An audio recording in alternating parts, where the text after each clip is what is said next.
নাজিফা তুষি কেন কমার্শিয়াল মুভিতে এখনো পর্যন্ত কমার্শিয়াল ভাবে ফিল্মই আসছে না? করছি, কিন্তু দেখো প্রেসার কুকার এগুলো কিন্তু কমার্শিয়াল ফিল্ম, আমার আন্ধার করেছি। বাট তুমি যদি একদমই বলতে চাও একদমই মাসালা ফিল্ম, মানে নাচে গানের সিনেমা, সেটাও করতে কোনো আপত্তি নাই, কারণ আমি করতেই চাই। So I am just looking for good script.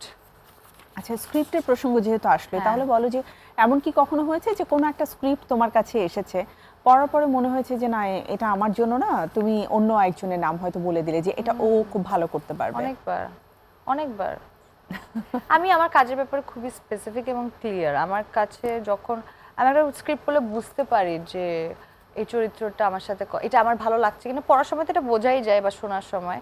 আর সেই সাথে এটাও বুঝতে পারি কি এটা কি আমার সাথে, আমার সাথে যায় কিনা। আমি যদি মনে করি যে না, এই চরিত্রটা কোনোভাবে আমার সাথে যাচ্ছে না, ডিরেক্টর শুধু আমার কোনো কারণে যাচ্ছে, আমি ওইটা খুব সুন্দরভাবে না করি, এবং যে পারফেক্ট তার জন্য আমি সাজেস্ট করি যে আপনি ওকে নিতে পারেন আর ওকে নিতে পারেন। হাওয়া নিয়ে তো ইন্টারন্যাশনালি মুভমেন্ট হয়েছে, একটা প্ল্যাটফর্ম পেয়েছো, তারপরে কি এমন হয়েছে যে ইন্টারন্যাশনাল প্ল্যাটফর্ম থেকে কোনো মুভির অফার এসেছে? লাইক বলিউড থেকে তো এখন আমাদের হ্যাঁ, হ্যাঁ, বাংলাদেশে প্রচুর প্রচুর। আসে। আমার হওয়ার পরে এখনো ইনফ্যাক্ট দেশের বাইরে থেকে বলিউড বা আমি যদি বলি কলকাতা থেকে তো কাজের প্রস্তাব আসেই।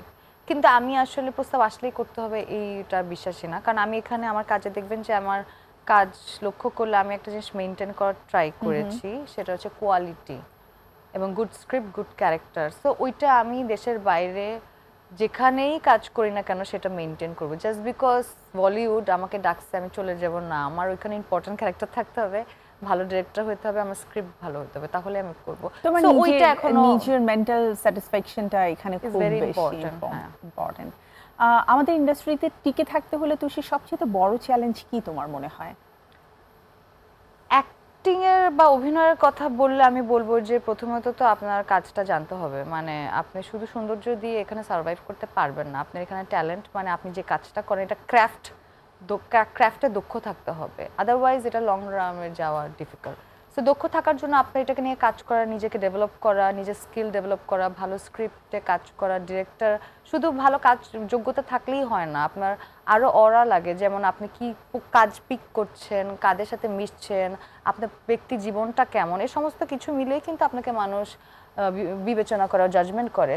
সো আমি বলবো যে টিকে থাকার ক্ষেত্রে এখানে জাস্ট কাজের সাথে অনেস্ট থাকতে হয় আর নিজের প্রতি বিশ্বাস থাকতে হয়, এবং নিজের পাওয়ারটাকে ফাইন্ড আউট করতে পারলে ওইটাতে, কারণ দেখেন সবার সব কিছু করার ক্ষমতা থাকে না, কারোর নায়িকা বা অভিনেত্রী একসাথে হওয়ার ক্ষমতা থাকে না, কেউ অভিনেত্রী হতে পারে, কেউ নায়িকা হতে পারে, আবার কেউ বোথ হতে পারে। তো আপনার পাওয়ারটা কোথায় সেটাকে আগে ফাইন্ড আউট করুন।